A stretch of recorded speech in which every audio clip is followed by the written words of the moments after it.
Começando mais um Cinemasters, hoje com Luquinhas, filmmaker, palestrante aqui da Filmicon, seja bem-vindo. Olá, cara, muito obrigado pelo convite. Eu sou entusiasta do podcast, eu gosto de podcast, já tive podcast, então adoro bater papo e falar sobre audiovisual nesse formato. Pô, que legal, cara, um prazer receber você aí. E vamos lá, você vai hoje fazer sua palestra, né? E hoje a gente vai falar de um assunto que é um pouquinho... É difícil de entrar na cabeça do profissional do audiovisual, né? Que é preço, né? Precificar o seu trabalho. Conta um pouquinho pra gente aí o que você vai falar hoje lá, o que você espera, né? Que as pessoas abstraiam da sua palestra hoje.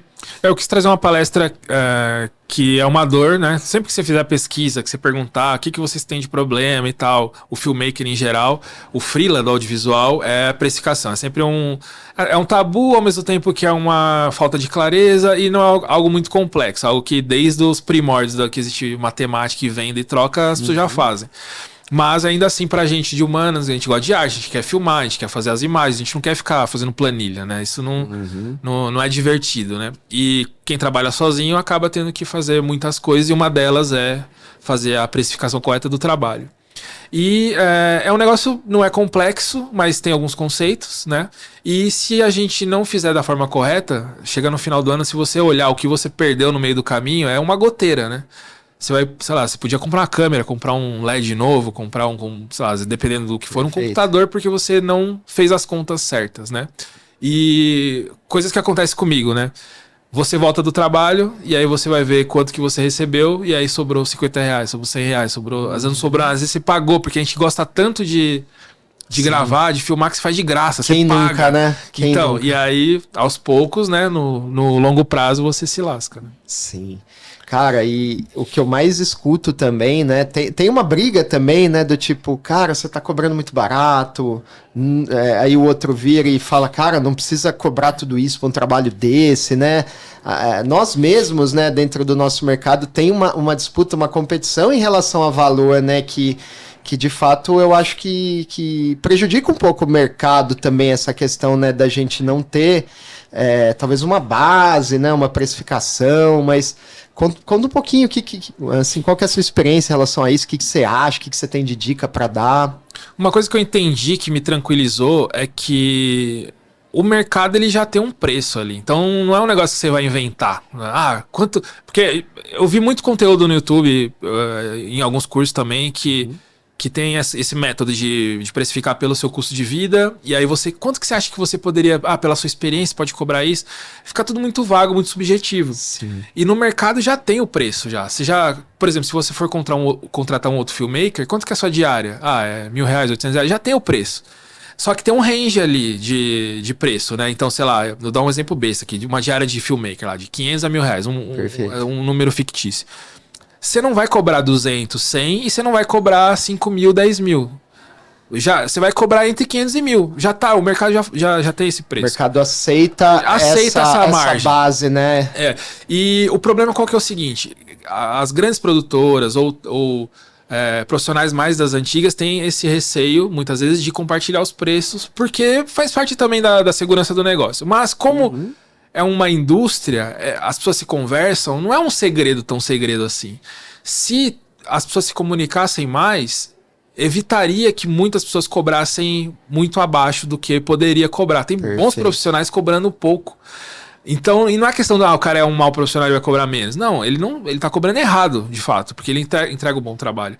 Se as pessoas conversassem mais sobre isso, eu tenho certeza que o preço para todo mundo seria um pouco mais alto. Aquele lance da maré, sobe todos os barcos juntos. Sim. Por um bate-papo. Então, quando eu venho na Filmicon e em outros eventos, eu tento conversar com o máximo de pessoas possível para tirar informações que eu não consigo tirar no dia a dia, justamente para isso. Pesquisa de mercado. Exatamente. Que você acaba fazendo, né? Pô, quanto você cobra para fazer um trabalho XYZ, Exato. né? E aí você tem essa informação. Exato. E você consegue, né? E aí eu compartilho isso. Então, assim, por exemplo, se eu perguntar para você, quanto você cobra pra fazer tal coisa? Seria deselegante eu falar, o Bruno cobra R$1.000 pra fazer isso.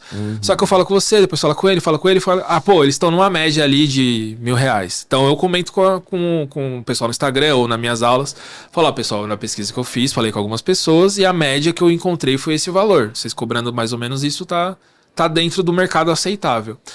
Isso poderia ser mais aberto, mas eu entendo que cada um tem seu perfil, tem gente que não gosta de abrir, não tem problema. Meu papel é conseguir colher essas informações, porque eu consigo, com o longo do tempo, ter uma confiança com as pessoas, porque eu não exponho, claro. Não vou falar que, como eu falei, não vou falar que você cobra tanto, que você fez tal coisa.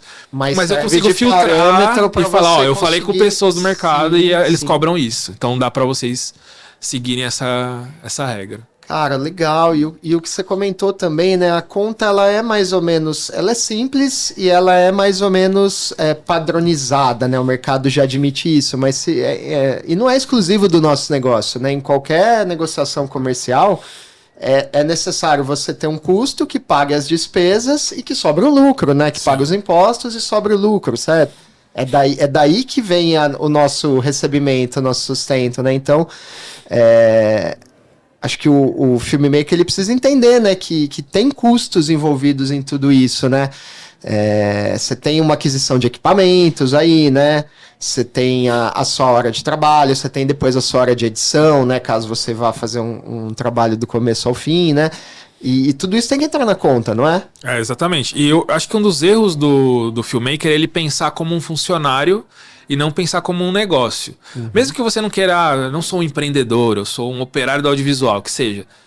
Mas se você pensa como um funcionário, todo o dinheiro que você recebe vai ser o seu salário. Você vai usar para pagar suas contas e não vai ter muita organização. Você não vai ter um planejamento de crescimento.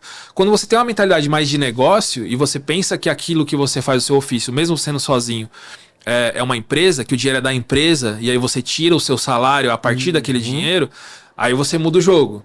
Eu consigo saber que no fim do ano vai sobrar tanto, se eu continuar dessa forma. Ou eu vou me esforçar para dobrar isso, e aí no fim do ano vai ter sobrado isso no caixa da empresa. As empresas normais, grandes, seguem essa lógica. O dono da empresa, ele é milionário, o Elon Musk lá, ele tem o salário dele e ele vai, todo mês vai cair na conta dele o salário dele. Só que a caixinha da empresa tá engordando. Ele pode retirar esse lucro, ele pode manter para fazer outras coisas. Se a gente pensar nessa lógica no nosso mundinho, é mais simples de você evoluir. Porque chega um teto ali que você não vai mais. Tô ganhando meus 3 mil por mês e não sai dali, eu não compro equipamento, trocou de câmera e... Ou às vezes não aumenta esse prolabore também, né? Você tem, né? Uma coisa muito comum no nosso mercado que não tem, às vezes, né, que os profissionais não têm essa gestão financeira, né, esse senso comum, é de misturar também pessoa física e pessoa jurídica, né? Você fala um pouco sobre isso também? A primeira coisa, eu tenho um workshop, né, de precificação, parte dele eu vou fazer na palestra agora, mas ele é um pouco maior porque tem um pouco de finanças também, eu tento facilitar isso. E o setup básico para você ser um negócio você ter a sua empresa MEI, que seja, para você emitir nota e poder pegar trabalho em empresa séria. Perfeito. Segundo, tem que ter, né? Acho que isso é o primeiro passo, né? Tem muito filmmaker que começa na área e recebe na conta física. Exatamente. E aí às vezes não consegue trabalhar para certo cliente porque o cliente precisa de uma nota fiscal, precisa de algo do tipo, né? Então, acho que a primeira dica é essa, né? Abra sua empresa, né? Recolha seu imposto corretamente, né? Segunda coisa, separar a conta pessoa física e pessoa jurídica. Você abre, sei lá, no Nubank, qualquer banco digital tem a conta PJ gratuita. Perfeito. Que você pode abrir e separar as coisas. Então, assim, esse é o mínimo. E o terceiro é fazer o check-up financeiro ali, pôr numa planilha os seus custos e tal. Assim, não é um negócio que você vai gastar, 5 horas. Se você fizer certinho, você gasta 10 minutinhos ali na semana, 15 minutinhos e acabou. E aí você vai ter clareza que isso é outra coisa que tira o nosso sono. Você não sabe se você tá ganhando bem, se você não tá, se tá sobrando, se não tá, se vai entrar em dívida, se não tá. Você não sabe nada, porque você tá às escuras. E isso gera ansiedade. Se você sabe... Até se você sabe que você está devendo, você pode falar, putz, eu estou devendo. Então, o que eu faço para não dever mais? Aí você faz um plano sobre isso. Se você nem sabe como que você está, como que você vai agir, né? E essa ansiedade estraga o nosso lado criativo. A gente não vai filmar bem, não vai criar bem, não vai... Porque a gente está ansioso com o dinheiro. É um processo simples, né? Mas que se a gente não consegue, né... Porque é muito comum, né? Acho que eu já cometi esse erro lá atrás, você já deve ter cometido de você estar na planilha e tá, por exemplo, escola da sua filha, aluguel da sua casa e o pagamento de um freela que é que deveria ser relativo à planilha da sua empresa, que não tem nada a ver com a sua pessoa física, né? Então, acho que o fato de separar é a primeira coisa, né? O que é conta do filmmaker, da produtora, é conta do filmmaker, da produtora. Ali tem as despesas, as receitas, o lucro. E o que é pessoa física é uma entrada, ou duas, ou três, enfim, mas que é o prolabore, que é a divisão de lucros, né? Acho Exatamente. que essa separação tem que rolar para a saúde, né? Que nem se falou. Exatamente. A nossa saúde criativa, a saúde da empresa, né? Que a gente tem. E você acha que, assim... Por que você atribui essa dificuldade dos filmmakers, assim, de ter esse planejamento financeiro? Eu acho que duas coisas. Uma, que a gente é brasileiro, né? Então, já parte do princípio começa aí já, né? Dinheiro é difícil de conversar. Dinheiro é um tabu, né? É um tabu. Nós, né? Pra muita gente é errado. Ou, tipo assim, você só consegue dinheiro se você fizer alguma coisa errada, algum golpe. Então, assim... Dinheiro é um tabu pro brasileiro, primeiro ponto. Segundo é que a gente quer fazer arte, quer filmar, você vai gastar mais tempo assistindo filme e vendo frames e vendo review de câmera ou vendo tutorial de Excel, de planilha Você não vai. Sim. Só que tem aquele clássico princípio de Pareto, né, do 80-20. Sim. Você gasta 20% da energia para 80% do resultado. Perfeito. É isso que eu vejo na parte de precificação e finanças. Você vai gastar 20% ali da sua energia para isso e acabou. Os 80% do resultado você vai poder usar para criatividade, para fazer suas coisas e vídeo e trabalhar de fato no seu ofício. Só que aquele remedinho amargo que você tem que tomar para não ter dor de cabeça depois. Assim, quanto mais racional você for e objetivo você for, menos dolorido é você resolver essas partes chatas, né? Agora, se você tem mais dinheiro, você tá aumentando a equipe, a primeira coisa que você faz é contrata alguém de finanças, de precificação, uma produtora, sei lá, tem alguém ali, um financeiro, né? Um contas a pagar, um contas a receber, aí você vai estar tranquilo, né? E pergunta polêmica agora que eu vou te fazer, hein? Vamos lá. O que você acha, cara? Eu vejo muito, né? A gente tá em grupos de WhatsApp e tal, né? Tá convivendo também com outros filmmakers e tem um pouquinho dessa experiência que você também, né? Dessa pesquisa. O que você acha, assim, da composição de preço de profissionais que às vezes atribuem eu cobro um pouco mais caro porque eu estou indo com uma câmera melhor, com uma lente melhor, com um gimbal melhor. O que você acha dessa, né, de ter essa precificação baseada nisso, ou se você tiver algum outro insight para colocar em relação? Eu acho que o tema da minha palestra é preço certo, preço justo. Dando um spoiler aqui, o que seria o preço certo para mim? É o preço que tá na planilha e vai te dar lucro. Esse é o preço certo. Qual que é o preço justo? É o cliente que vai falar. Ele que atribui... Você coloca valor no seu trabalho, valor intangível, né? Coisas que o cliente percebe que não necessariamente tem um número, né? E aí o cliente decide se você vale aquilo ou não, né? Então, assim, se você tiver por isso que é outra briga que tem, né? O filmmaker vendedor e o filmmaker fala assim, pô, meu trabalho é melhor que o do outro cara, só que ele cobra mais caro, como? Sim. Ele atribui tanto valor no serviço dele que o cliente vai pagar.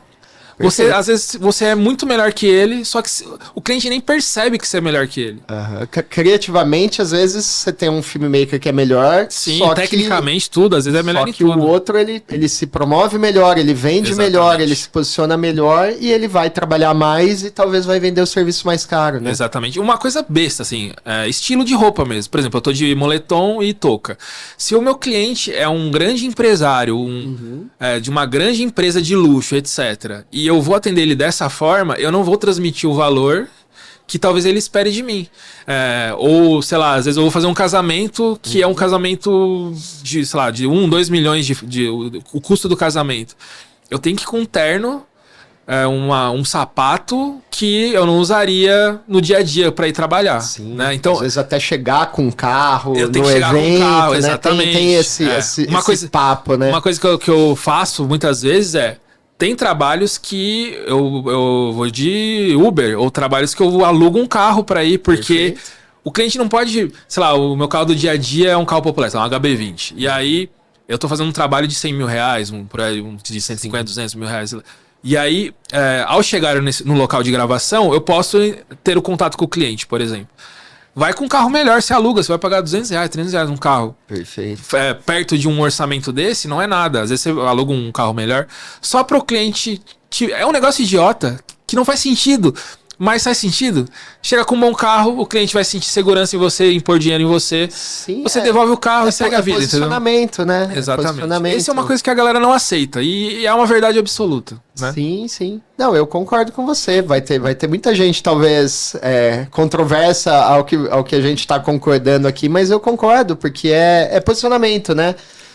Como que um cliente vai depositar a confiança, né, de deixar R$100 mil um trabalho na sua mão, sendo que você chegou ali com um carro que, sei lá, mal tá funcionando, né? Então não é preconceito, não é nada nesse sentido, e você pode ter o carro que você quiser, mas é a confiança que você passa através de pequenos gestos e atitudes, no caso, né? São coisas primais, assim, coisas anteriores a coisa do nosso DNA, basicamente. Até do lado oposto, por exemplo, sei lá, se eu vou... sei lá, eu pego pra fazer um clipe de funk lá na quebrada e aí eu chego todo engomadinho, com a camisa polo. BMW, né? E tipo, até um carro, sei lá, um carro de luxo poderia, mas assim, um carro de luxo que não seria sei lá, não é uma Lamborghini, não é um carro que estaria no clipe e tal, sei lá, eu chego como se fosse uma BMW mais de tiozão, mais clássico. Eu chego com um Rolls Royce, sei lá. A galera não ia me valorizar, não ia se conectar comigo como se eu chegasse do jeito que eu tô, com um moletom ou com um tênis legal e tal. Então, assim, quando eu digo isso, o que eu quero dizer? Você não tem que se formatar pra atender uma pessoa, pra agradar outra pessoa. Perfeito. Mas é um jogo que tá dado e você decide se você quer jogar ou não. Sim. E conscientemente você vai jogar aquele jogo com as regras dele, não com as suas regras, né? Perfeito. Você pode ter, talvez, personalidade e autenticidade em colocar alguma coisa que é sua. Sim, com certeza. Né? Certeza. E acho que isso é válido, mas você tem que se comportar da forma como aquele grupo que você está inserido se comporta, né? Porque... E tem as exceções também. Então, por exemplo... se você conseguiu se destacar muito, seu material é muito fora da curva... Às vezes a pessoa não... A sua roupa não importa mais. Você chegou num nível que aquilo que você quiser usar... Tanto é que os estilistas, tem um monte de gente... Você vai ver a roupa que os caras usam, acordou, pôs um pijama... Tem, sei lá, mistura qualquer cor, mas a pessoa é altamente conceituada, virou look, as revistas, né? Virou look lá no meio, né? Virou diferencial. Tem essas exceções. O que eu tô falando mas aí precisa ser muito foda pra chegar nesse nível. Tô falando, gente, do dia a dia aqui, o jobinho ali e bora, entendeu? Esse é o jogo. Acho que a intenção que você tá falando é isso, assim, de causar a melhor impressão e performar da melhor forma perante aquele grupo, aquele contratante, né? Exatamente. E para responder sua pergunta da forma mais direta ao ponto da câmera, tem cliente que não entende câmera. Então, para ele é o atendimento, às vezes se você conseguir mostrar para ele visualmente que aquela câmera é melhor e vale pagar mais, perfeito. Beleza. Agora, se o seu cliente é uma produtora, é um diretor, aquilo já vai fazer diferença. Sim. Então, se é um diretor, você me contrata para fazer a fotografia do seu filme. Perfeito. Vamos rodar com essa lente, vamos rodar com essa câmera, é mais caro, mas ela sabe o porquê custa mais caro, né? Agora, se você tá gravando para um médico, com uma Nutri, sim, não faz diferença você gravar com o celular, entendeu? Exato. Você querer talvez fazer essa venda muito técnica para essa pessoa, para ela não vai fazer muita diferença, né? Do tipo, olha, estou gravando com uma lente cine em vez de gravar com uma fotográfica. Nem sabe o que é cine, fotográfico. Ela quer o vídeo dela, ela quer um vídeo, né? E então a gente esbarra nisso, né? Mas eu levanto essa pergunta porque é uma polêmica, né? Tem muitos profissionais que a gente sabe que vendem a parte técnica, né? Ou o fato dele ter um equipamento, ter um investimento um pouco maior, né? Ele atribui talvez a venda um pouco mais cara do serviço por conta disso, né? E aí eu acho que você explicou bem, é entender para quem está sendo essa venda, se essa pessoa valoriza esse caráter técnico como sendo uma diferença ou não, né? Exatamente. Uma coisa que eu consegui vender para uma pessoa leiga era um setup de podcast, né? A pessoa usava um lapela e eu consegui vender um microfone desse pra diária. Por quê? Perfeito. A pessoa leiga consegue ouvir o lapelinha e esse e ver diferença. Porque o áudio acho que é um negócio que a gente tem uma percepção melhor, até quem não entende. Até uma questão Mas câmera, estética, né? De você tá com um microfone. Com microfone, de podcast, que esse microfone, né? Quando a gente vê aqui a imagem, ele já comunica, né? Exatamente. Estamos no podcast. Se tivesse eu e você de quase com rito, aqui, né? Já seria uma outra percepção, né? Mas aí se eu mostrar uma Blackmagic, um iPhone pra ela, talvez ela não consiga ver tanta diferença assim na imagem, né? Sim. Então, é aqueles detalhes que você pega no dia a dia, né? No trabalho do dia a dia. Mas é isso, se você conseguir vender que você gravar com uma batata vai sair mais caro e o cliente aceitar aquilo, aí ele aceitou. Não é uma questão do fato em si, é como aquilo é percebido pelo cliente. Né? Perfeito. E, cara, qual que é a dica que você dá também, ou que você fale na sua palestra, em relação a um filmmaker, por exemplo, que começou a ter um crescimento, tá começando a transicionar, né, para deixar de ser uma pessoa que presta serviço para começar a virar uma produtora, teoricamente, né, e aí vai ter mais custos envolvidos, assim, o que você diria para esse profissional, como que ele tem que se preparar, se organizar? Sim, a primeira coisa é, se o seu faturamento está aumentando, vale a pena você chamar alguém de finanças. Hoje tem muito assistente virtual que você paga, sei lá, menos de R$1.000 para a pessoa, ela atende vários clientes, ela atende você também. Para atualizar planilha, coisas assim. Ou uma produtora mesmo que faz... ela pode produzir o trabalho inteiro, ela cota nas locadoras. Ela faz mais coisas além de cuidar do financeiro, né? Ela tá com mais atribuições. Não é um trabalho complexo, né? Então, mas tem pessoas que fazem isso, fazem bem, até gostam, e aí você já consegue. Essa é a primeira coisa que eu já, se você tem o caixa para isso, né? Eu já liberaria isso. A outra coisa é que a gente tem um senso comum de que o caminho natural do freelancer é a produtora. Mas não necessariamente é a produtora. Você pode continuar como um freelancer aumentando o seu valor ou os seus clientes. Perfeito. Um exemplo bom é do assistente de câmera. O assistente de câmera é uma profissão que, dependendo do seu nicho ali, você pode ganhar muito bem, melhor do que um filmmaker, melhor que um dono de uma produtora, dependendo do tamanho. Melhor do que um diretor de foto. Exatamente. Você pode criar uma carreira inteira dentro da assistência de câmera, né? Só que a gente tem a mentalidade de que o assistente ele é menor, é o primeiro cargo, é a primeira posição. Sim. O final do assistente de câmera é ser diretor de fotografia ou diretor. Não necessariamente. Sim, essa escada às vezes ela não precisa acontecer, né? Exatamente. Você não precisa, na verdade não é uma escada, né? Onde você precisa ir subindo, né? Mas acaba sendo um senso comum. Porque eu acho que talvez as pessoas que mais falam sobre isso estão nesse caminho. E acaba parecendo que é o único caminho, né? Perfeito. Talvez eu não costumo ver um assistente de câmera falando isso que eu falei agora. Eu não lembro de ter ouvido com relevância falando, não, o assistente de câmera pode ser uma profissão para você e você pode seguir carreira nisso. Vídeo assiste, um logger, o cara ele é vídeo assiste, ele é logger, ele não quer ser outra coisa, né? Exatamente. Ele não tem pretensão de... Tem pessoas que têm esse perfil técnico, de ficar o dia inteiro vendo... Não gosta de pôr uma planilha, de fazer o financeiro, mas fica lendo aquelas planilhas de refração, de não sei o quê. É matemática, física do mesmo jeito, mas ele gosta daquilo. Aí você põe essa pessoa pra dirigir um filme, ter que lidar com pessoas, ter que gerenciar a equipe. Sim. A pessoa, ela não vai se desenvolver ali. Ou criativamente, ela tem que ver um monte de pintura do Caravaggio pra desenhar a luz. Não, ela quer pôr a lente, ela quer escolher, virar os parafusos. Então, às vezes o perfil dela é esse e talvez seja melhor ela melhorar ali, aumentar o cachê ali, buscar outras coisas ali, né? Não, totalmente, cara. Acho que você citou bem esse ponto, né? O nosso mercado, ele um pouco empurra, né? Acho que os departamentos e as pessoas a tá sempre progredindo e essa progressão não necessariamente é continuar na sua área e se desenvolver e melhorar dentro da sua área. É sempre, talvez... subir o degrau ali de dentro da hierarquia do departamento e não necessariamente Exato. É verdade, né? Acho que isso é um pensamento até de empresa, né? Você entra como estagiário e você sai como diretor. Só que numa empresa não necessariamente é a mesma lógica do audiovisual. O audiovisual tem a hierarquia, mas tem especialidades ali que dependem, o cargo pede aquelas especialidades. Exato, né? Então... e é muito importante, né? Você não precisa, acho que dentro do audiovisual é isso, né? Você não precisa ser o chefe para ser o mais importante, né?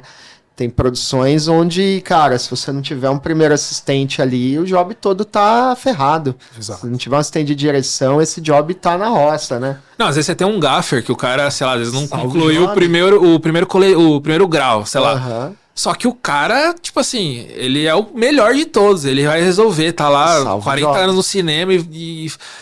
Esse cara, você vai pôr ele pra dirigir? Você vai pôr ele pra escrever roteiro? Vai pôr ele pra achar a pintura do Caravaggio pra fazer storyboard? Não, o cara, aquele é o lugar dele. Então, às vezes, a gente acha o nosso lugar, só que a gente fica, às vezes, putz, será que eu tenho que ir pra lá? Será que eu tenho que subir? Será que eu tenho que mudar de cargo porque é o natural?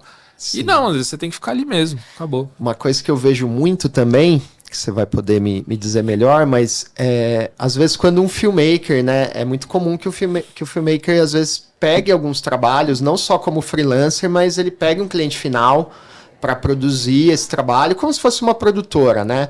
E o que eu vejo muito é nessa composição de preço, né, do que você fala muito, da pessoa simplesmente trocar o job só pelo cachê dela, né? Ela às vezes paga os custos e coloca o cachê dela, né? E não tem um lucro, digamos, onde ela vai poder, talvez, fazer com que essa empresa, né, prospere. O que você tem para dizer sobre isso? Eu acho que é aquela mentalidade do funcionário, né? Então, regras universais, que você aceitando ou não, elas vão funcionar. Se a empresa não dá lucro, ela é uma ONG, alguém tem que pagar pela funcionalidade dela, e ela não vai crescer se não tiver dinheiro acima do custo. É a regra universal, você concordando ou não, não faz sentido, é o capitalismo e tal. O lucro é o que faz ir pra frente. Esse profissional tá dentro do custo, no caso, não é o lucro, exatamente. Né? Não é... O cachê é um... Tanto eu aprendi isso com o Duca Mendes do Audiovisuando, há muito tempo atrás, trabalhei com ele, que era assim, na planilha você vai pôr o seu cachê como se fosse de outra pessoa. Porque se você não puder fazer aquele job, exato, a outra pessoa vai fazer e você não vai perder aquele dinheiro, porque você já previu. Sim. E aí tem o lucrinho, então, por exemplo, digamos, você cobrou R$1.000, o lucro é de R$100. Você não pode fazer o trabalho. Você vai pagar R$1.000 pro cara fazer, às vezes menos, dependendo da sua negociação, e os R$100 já é seu. Sim. Porque você já previu que aquele era o lucro daquele job. Perfeito. Então, o lucro, ele é o que move as coisas, é o que compra a sua câmera, é o que paga o seu aluguel, é o que paga o seu cachê, o seu seguro de vida, é o lucro, não tem jeito. Se você nunca coloca ele previsto na sua planilha, na sua precificação, você vai ficar sempre no limite, sempre estagnado. E às vezes você não trabalha com produção, por exemplo, você é um freela que você cobra a sua diária. A sua diária ali, você pode fazer essa conta também. Se a sua diária é 1.000, desses 1.000 você vai pagar, sei lá, o MEI, não sei se já estourou o MEI ou não, se estourou o MEI. Aí você vai pagar R$50 de imposto, aí mais o seu transporte, aí você vai tirando o dinheiro, você vai ver que o lucro daquela sua diária de fato não foi 1.000, foi 500, foi 600. Então aí você começa a olhar a coisa de outra forma. Porque às vezes você pega aquele 1.000, joga na sua conta, paga as coisas e sumiu, ficou zero. Aí você fala, ué, não ganhei nada nisso. É que você não tá vendo as coisas como elas... aquela brincadeira de você colocar os valores nos envelopes, né? Esse aqui é o envelope do imposto, do governo, esse aqui é o envelope... E aí você consegue ver onde que tá o seu dinheiro, né? A clareza acho que é a coisa fundamental. Se você sabe o que tá acontecendo, você consegue tomar a decisão, né? Muito bom. Tenho duas últimas perguntas pra gente finalizando. Uma delas que é uma coisa que eu também aprendi há um tempo atrás, que é uma taxa de reserva no orçamento, né? Não sei se você coloca, se você recomenda, que geralmente pode variar, acho que de 5% a 10%, né? Que é uma taxa para se der alguma merda, né? Porque nas produções a gente está acostumado a dar algum problema, né? Você teve algum custo inesperado, sei lá, alguma coisa que aconteceu, e que se você não tiver essa taxinha, vai acabar saindo lucro, né? Eu costumo pôr duas taxas a mais no... Eu coloco eu coloco uma verba de produção, que essa é a mesma coisa, né? Com outro nome. Sim, perfeito. Então é isso. Faltou tal coisa. Quebrou o carro, tem que pegar um Uber. O almoço, veio mais 2 pessoas na equipe, precisa de mais almoço. Imprevisto. Se você não pensa nisso, é o seu lucro que vai pagar isso de alguma forma. Então você vai perder dinheiro. E eu coloco a taxa de negociação também. Eu coloco 10% na minha planilha de negociação, porque todo cliente pelo menos dos meus nichos que eu atendi, vão pedir desconto. Ah, perfeito. Você já manda um primeiro orçamento Já com essa extra. taxa que é realmente para você negociar e chegar no preço onde você gosta de trabalhar, né? E aí o cliente, dá para dar desconto? Aí eu tiro 5. Ah, tá bom. Se o 5 tá bom, o meu lucro geralmente é 20 a 30 das pesquisas que eu fiz com produtora e do que eu aplico, né, na minha... Então, sei lá, se o seu lucro é de 20%, já ficou com aquele 5 a mais você teve que ali. você conseguiu negociar. Se o cliente chorou, é um cliente bom, você não quer perder e tal, você tira 10%, fica o plano inicial. Perfeito. Você não perdeu nada do que você planejou. Então, assim, é um negócio, é outra coisa que pra mim não faz sentido. Eu tive que quebrar muita cabeça pra aceitar que o mercado é assim. A pessoa vai te pedir desconto, você vai dar o desconto, ela vai ficar feliz e vai fechar o negócio. Não necessariamente aquele desconto é realmente um desconto. É só o jogo. As pessoas gostam desse teatro de negociar e tal. É igual aquele meme, né? Tipo, coxinha R$5, Coca-Cola R$5.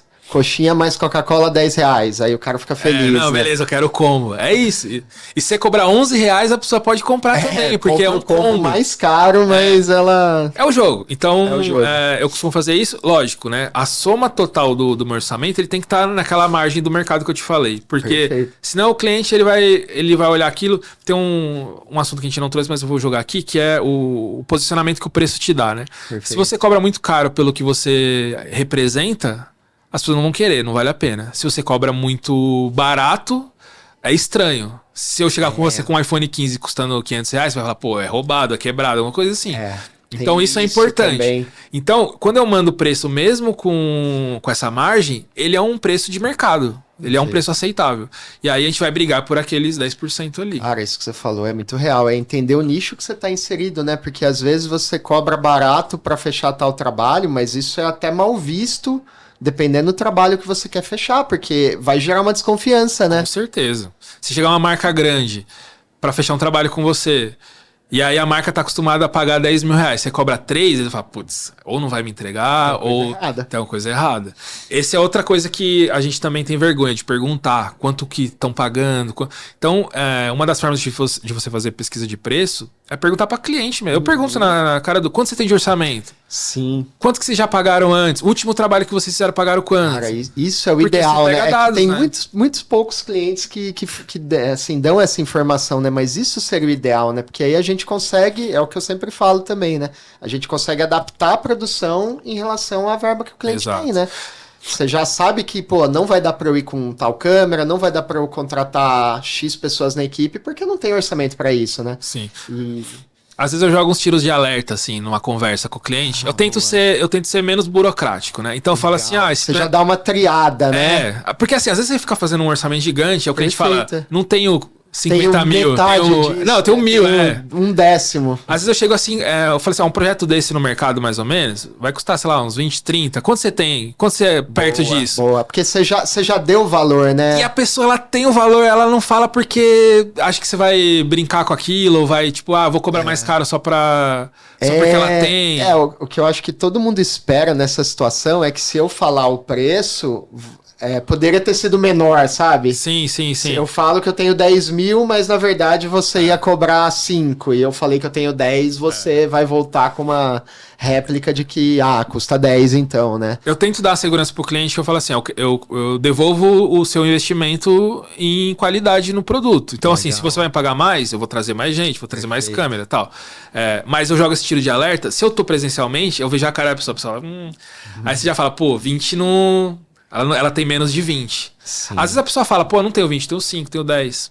Falei, o que a gente pode fazer com 10? Dá pra fazer aqui. Cara. Acho que uma vantagem, né, de trabalhar, às vezes, até com agência e não com cliente final, é que a agência, ela pode fazer os orçamentos ali, mas a agência acho que tem uma flexibilidade um pouco maior para abrir valores, né? Porque eles já sabem quanto o cliente tem, né? O cliente tem que abrir para a agência quanto ela tem para trabalhar num filme, numa peça, né? E quando é o cliente final já fica mais esse receio, né? E mesmo quando a agência dá aquela comida no orçamento, que é clássico também, às vezes o orçamento é 100 mil, a agência fala que tem 50 para ela ficar com 5. Mesmo assim, ainda você tem um número para trabalhar. Né? Sim. Ah, com 50 mil eu consigo fazer isso. Boa. Aí a agência fala, pô, eu quero mais. Se eles têm essa reservinha deles também, Sim. se eu te der mais 20, o que dá pra gente entregar? E aí você vai negociando. Não, acho que assim, você não pode ter vergonha, tem que ser cara de pau mesmo. É uma negociação. Tipo, não é uma discussão pessoal de valores. É uma negociação onde tem que estar bom para os dois lados, né? Você tá pagando por uma coisa, eu tô recebendo, o meu serviço tem que condizer com o que você tá fazendo e uma última pergunta também é em relação aos prazos, cara. O que você também tem para recomendar, né? Porque a gente no nosso mercado audiovisual e outras empresas também, né? Não é uma exclusividade nossa, mas para pegar determinados projetos a gente tem que às vezes ter capital de giro, né? Porque tem clientes, tem agências ou clientes que você vai fazer uma produção audiovisual hoje que você vai receber em 30, né? Quase sempre é 30. Mas tem clientes que 60 dias, 90 dias, né? Qual que é a dica que você tem para dar em relação a esse modo aí, né, operantes da coisa? Primeiro, o planejamento financeiro, para você ter caixa e tal, beleza.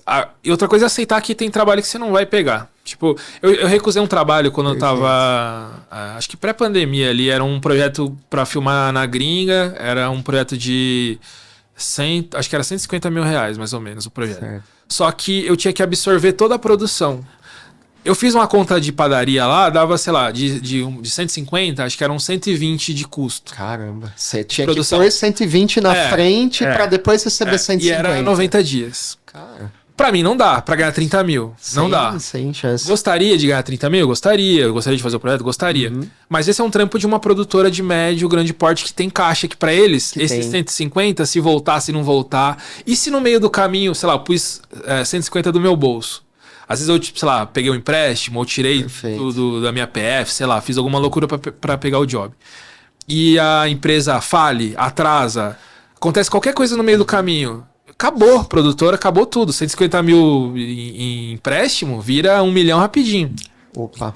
Então, aceitar que tem trabalhos que você não vai pegar. Que não são do seu Você não porte precisa atual. pegar. Você pode passar por um parceiro e pedir uma comissão, você pode indicar para uma outra produtora. Legal. Mas você pode falar naturalmente, ó, eu não consigo fazer esse projeto por causa disso e é isso, não... ser bem sincero com você mesmo também. Valor, com o seu caixa, com o seu momento, porque né? Porque às vezes você pensa, putz, 30 mil na minha conta agora, pô, ia ser legal, um projeto grande, ia ter a marca, o portfólio e tal. Só que você tem que ver que é 150 na outra ponta que você vai ter que tirar do seu bolso sem segurança nenhuma para daqui 3 meses. O que vale a pena? Você colocar sua carreira em risco por causa desses 30 mil que talvez você fazendo trabalhinhos pequenos durante o ano você já consegue? Então é realmente aquele lance da clareza que eu falei. Não, legal, cara. Uma outra alternativa nisso tudo, né? Que eu sempre faço também, assim, o job passou de 30, foi para 60, eu já acrescento pelo menos mais 10 ou 15%. Foi para 90, eu já acrescento mais 10 ou 15% no valor que... Sim. Porque o cliente está trabalhando com o seu dinheiro, ele está fazendo capital de giro com o seu dinheiro, né? Então... Quando eu descobri isso, que esses 3 meses que a empresa vai te pagar... É o empréstimo mais barato que a empresa pega por você. Aí você começa a falar assim, eu vou jogar esse jogo também, que é o que você falou. Eu vou pôr o meu juros pra você pagar também, né? Senão, eles vão no banco, vai ter os juros do banco. Eles vão no governo, no imposto, vai ter o juros do imposto. E você não tem juros? Exatamente. Então essa é uma alternativa. E uma outra que é sempre possível beleza, vocês têm os 150 mil? Vamos fazer esse trabalho, mas esse trabalho não vai mais poder custar 120 para mim, né? A gente vai ter que dar um jeito, reduzir o escopo, fazer de uma forma onde eu vou também fazer ter um custo menor e eu vou gastar 70 e não mais 120. Exato. Ou seja, de 70 para 120 já são 50 mil a mais que sobrou na minha mão. E aí o job começa a se tornar viável, né? Dentro do, eu tenho 50 de caixa, beleza, dá pra ir. Então vamos mudar o escopo, vai ter que continuar custando 150, mas eu vou ter que entregar um pouco menos porque vai ter que custar um pouco menos. Exatamente. É assim. É matemática, né? Não dá pra fugir. Segredo, né? E acho que assim, é o lance da experiência do dia a dia. Sim, você vai ficando tranquilo pra falar não, tranquilo pra falar sim. E é isso, é se expor. Quanto menos você se expor, menos planilha você fizer, mais chato vai ser, mais difícil vai ser, mais medo você vai ter. E a partir do momento que você faz, que você tem as planilhas e tal, fica muito fácil de isso, tipo, né, meu? Assim, no começo talvez vai ser doído, mas depois vai ficando fácil. E tem coisas também, se é você que faz o seu financeiro sozinho, eu fiz por muito tempo até ter uma pessoa na empresa, né? Cara, se programa, você não precisa entrar todo dia no banco, mas, pô, um dia né, programa os pagamentos. Olha, toda terça e quinta vai ter pagamentos e eu vou atualizar planilhas. E aí, segunda, quarta e sexta, você não precisa estar lá entrando e, né? É um trabalho de meia hora, nem isso. É de meia hora, cara, a partir do momento que você se organiza, né? E é muito importante, né? É vital, né? E, por exemplo, você que faz projetos maiores... cada errinho é 10 vezes mais de prejuízo, é 10 vezes menos de lucro. Então, assim, às vezes um errinho seu que te custou 30 mil reais num projeto, 20 mil reais num projeto. Sim. Se você não dá essa atenção, quando vai crescendo e o volume vai aumentando, aí acabou, né? Sim, e uma última coisa só pra gente passar e finalizar, mas tem também a parte do orçamento, né? O orçamento é sempre, às vezes, um chute, né? A gente às vezes tem que dar um chute de uma coisa para poder passar o orçamento para aprovar o projeto. E aí, às vezes, na hora de realmente pagar aquele valor, não é bem o que você orçou. Às vezes é mais, às vezes é menos, né? Então, o que você tem para comentar também? Quanto mais você suprir essas brechas, com a experiência você vê um briefing. O repertório sempre ajuda, né? Quando você vê um briefing, você já fala, mano, isso aqui vai dar errado, isso aqui não vai, isso aqui vai ser mais caro, vai ser mais barato. Com a experiência, você pega isso. Mas quanto mais você se precaver, é o que você falou, a verba de risco lá, de produção. A gordurinha. A gordurinha, é isso. Vou pôr 5% aqui, se der problema, uma linha tô ficou segurando. Mais cara, eu tiro daquele Ou conversar com o cliente. Você tem um bom relacionamento, você fala, perfeito. Vou ter que tirar um câmera aqui, rola. Ou aumentar o valor, olha, tal coisa a gente orçou achando que ficaria tanto e, cara, a gente foi ver aqui, subiu o dólar, custa mais caro, vai usar mais material, né? Às vezes tem muito disso, às vezes você orçou um projeto, um escopo, e o projeto mudou no meio, o cliente mudou uma coisa que para ele acha que não custa mais, só que no seu orçamento ali aumentou 3 contos. E outra coisa, contratinho, né? Contratinho é um negócio que às vezes fica... no meio do projeto era, sei lá, 10 entregas e era o 20. Tá no contrato, amigo, não tem discussão. Porque o que acontece? O problema de não ter o contrato é que a gente começa a debater. Mas e assim, e assado? E é um debate que é sim e não com um contrato. E aí, sei lá, o cliente vem discutir. Perfeito. O que tá no contrato? O que a gente combinou? Que ia ser 10 entregas. Pra relacionamento, você pode falar assim, posso aumentar 1, 2, só pra... Perfeito. Beleza, vamos. Mas já é o que tá no contrato. E a partir do momento... Isso é um negócio até psicológico. A partir do momento que o cliente assinou e ele falou sim e ele leu...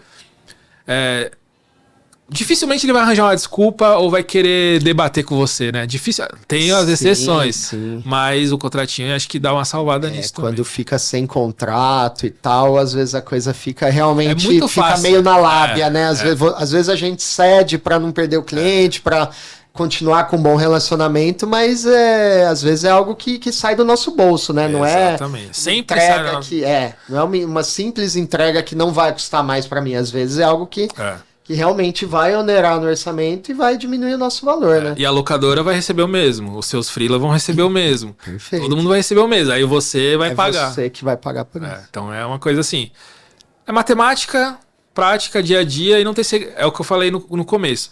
Isso é feito desde que as trocas voluntárias existem no mundo. Em qualquer tipo de negociação. É a mesma coisa, eu te dou um dinheiro, você me dá um produto e 1 mais 1 é 2, e é isso, não tem grandes segredos. Né? Cara, muito legal e boa sorte na palestra. Obrigado. Palestra, na verdade, porque sorte, né? É preparo, não é sorte. Se eu não ficar tremendo de frio lá, já vai ser bom, porque tá... Mas, cara, é muito valioso, eu acho que isso que você vai trazer pro pessoal aí, porque, de fato... Assim, eu não sei a porcentagem do mercado que tem essa noção ou que não tem. Acho que ultimamente cada vez mais pessoas têm se preocupado com isso, o que eu acho que é uma coisa boa, mas eu vejo, é o que você falou, muitos profissionais, gente muito criativa, patinando e não se desenvolvendo no mercado por uma gestão simples, né, financeira que deveria estar incumbida no dia a dia, né, das pessoas. E eu tenho uma confiança nessa palestra, nesse conteúdo, porque eu validei no mercado, um negócio que eu já faço há muito tempo. Perfeito. E para validar de fato, eu assisti todos os vídeos do YouTube de graça para ver se eu tinha alguma coisa que eu não estava fazendo correto. Legal. Comprei todos os cursos que falavam disso, tanto de audiovisual quanto de não audiovisual, para ver realmente o que eu faço e dá certo pra mim, outras pessoas estão fazendo. Conversei com todos os amigos que tem produtora e assim, no overview, eu cheguei num conteúdo que faz sentido, que é do mundo real e que não é só uma balela para vender curso, que eu vou te ensinar um método secreto, aí você vai fazer com que o cliente não funciona. Não, com certeza. Não tem nada disso. A sua palestra, ela tá validada. Tá validada, né? Em várias camadas para não ter problema. Não, genial, meu velho. Obrigado aí por... Eu que agradeço. Obrigadão. Aceitado aí o bate-papo com a gente. E é isso. Ficamos até o próximo.